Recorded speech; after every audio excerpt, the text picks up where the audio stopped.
of what comes next. The United States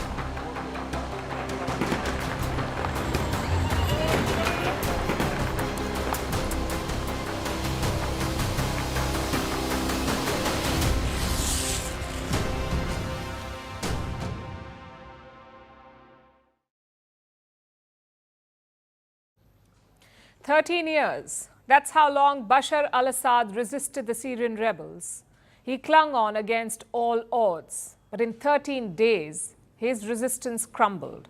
As the rebels closed in on Damascus, Assad fled the country, thus ending 24 years of his rule and 53 years of his family's rule. It's indeed the start of a new chapter in Syria. We'll discuss that in detail. But first, how did Damascus fall? When we last spoke, the rebels were in Hama, around 200 kilometers from the capital. After taking the city of Hama, they marched towards Homs. It's a city north of Damascus, sort of like a gateway to the Syrian capital. The regime soldiers did not put up much of a fight. They were underpaid and under-equipped, so most of them simply surrendered. A few even joined the rebel ranks. Soon celebrations broke out in Homs. The rebels fired their guns into the air. Statues and portraits of Assad and his family were attacked. Take a look.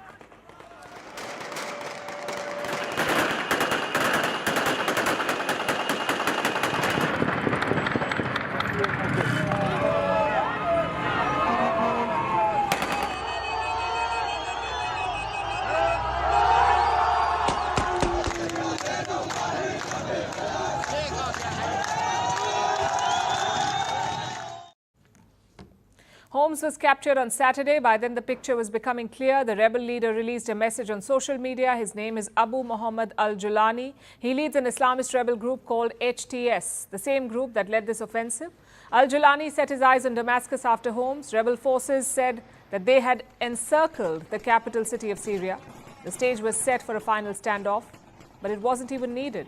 Because in Damascus, the sentiment was firmly anti-Assad. The city was in no mood to fight, so the soldiers simply surrendered. Late on Saturday, the rebels began entering the capital. Around the same time, Assad hopped on his plane and fled to Russia.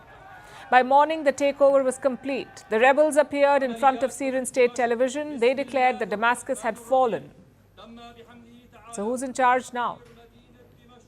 On paper, the Prime Minister of Syria, he is the one who's in charge. The rebels have asked him to keep running the government. Once a transition plan is ready, he will step aside. That's the assumption right now. But the immediate worry is stability, getting a grip on things in Damascus and beyond. That's what they need to do first. On Sunday, rebel fighters stormed Assad's presidential palace. They looted his belongings and destroyed his family portraits. They also found his garage. It had Ferraris, Aston Martins, Bentleys and Rolls Royces. Take a look.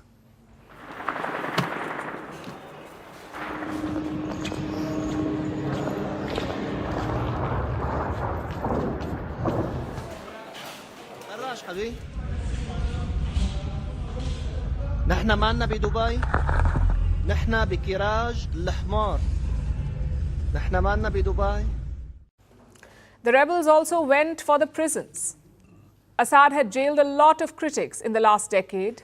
Reports say around 100,000 people have disappeared or been jailed since 2011.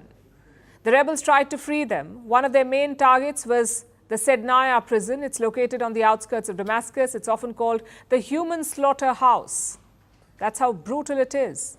The rebels took control of this facility and they released the prisoners. Some of them could be seen roaming the streets later. Allahu Akbar! Allahu Akbar! مساجين يحيى! الله أكبر! سقط النظام!